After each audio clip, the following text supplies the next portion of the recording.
Mammoth Cave is the largest cave in the world. Let me show you what we did there in a day and a half.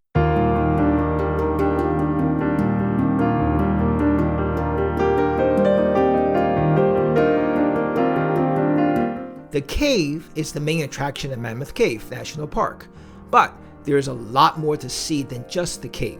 The Green and Nolan rivers flow through the park that you can kayak or canoe. There are over 80 miles of trails in the park. We started the morning from Horse Cave and drove the short distance to the visitor center. We had tickets for the 9 o'clock historical tour. It is important to get tickets ahead of time or arrive early in the day, especially during the peak summer season. Many tours were sold out. Ranger Jason was our leader as we walked the short distance to the cave entrance. Ever the comedian, he asked us not to get sick during our tour because it's taken a long time to get help in the cave, and he didn't really want to work too much overtime. The historic tour cost $20 for adults as of the time of this video. It has 540 steps with about 2 miles of walking. This part of the cave is dry. The temperature inside the cave was 56 degrees. Actually, it's about 56 degrees just about all the time. We were prepared and had sweatshirts. People who only had t-shirts and shorts, well, they're gonna have to brave the cold. We entered the rotunda, the first large room inside the historic entrance, and soon came upon saltpetre vats, where saltpetre, an important ingredient for gunpowder, was mined during the War of 1812. There were many inscriptions from early visitors. The cave was indeed dry, and we passed through various sites, including Broadway, Methodist Church, Giant's Coffin, Wooden Ballroom, Black Snake Avenue, where the passages start to get narrow. We passed through Bottomless Pit on a metal bridge onto Fat Man's Misery. It was named because it was cramped and a truly fat person would have a difficult time passing through it. While there were many steps, the pace was slow with plenty of time to rest and look at the great scenery. Since no tripods were allowed on the tour, it was really hard to get good pictures. There were some big rooms, and of course, the ranger did the totally dark trick by turning off all the lights. I could not see anything. My other senses like smell and hearing were magnified during the short time it was completely dark. The Great Relief Hall and the River Hall were the deepest part of this tour, about 280 feet below the surface. The path went up from here and we went through Sparks Avenue to a great place called Mammoth Dome.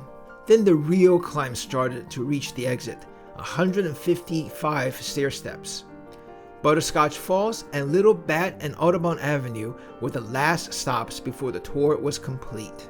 That was a lot of fun and a great way to spend the morning. Some of the rooms on this tour were huge. We headed back to the town of Horse Cave for some lunch and returned to explore the surface of the park. There were plenty to do on the surface, including kayaking, horseback riding, and fishing. We decided to go for a hike near the visitor center. River Styx Spring was a short trail that we took on a relaxing stroll through the woods. It was very pleasant. It gave us a nice view of the Green River and got us down to the river. On the second day, we took the Domes and Dripstones tour. A short bus ride brought us to the new entrance, which kind of looked like a porta-john. Right after the entrance, we went down a bunch of stairs and got to King Solomon's Temple, a dome above the trail. Then we passed New York Subway and got to Grand Central Station, a big room with benches where Ranger can give us great information. Such imagination in naming these places. Next was Big Break, a pile of broken stones. The cave was constantly changing. In some places, there was sandy floor and in other places, very smooth ceiling. Some places were very tight, while others were big rooms. Unlike yesterday, this part of the cave was wet, which means that there was water seeping into the cave, such as Shower Bath Spring. This was a very interesting room with a crack in the ceiling and the water pouring from it.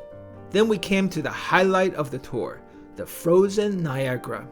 This was beautiful, and the pictures simply do not do it justice. Next was the drapery room. This had the various formations that were very intricate and beautiful. Now let's look at the famous frozen Niagara from above. A beautiful set of formations in a narrow room called the Onyx Colonnade was next.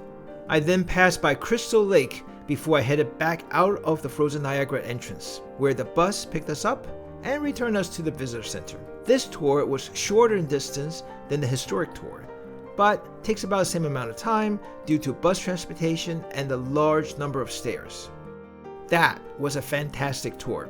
The wet cave had more interesting formations, but the rooms and the passages were smaller than the historic tour.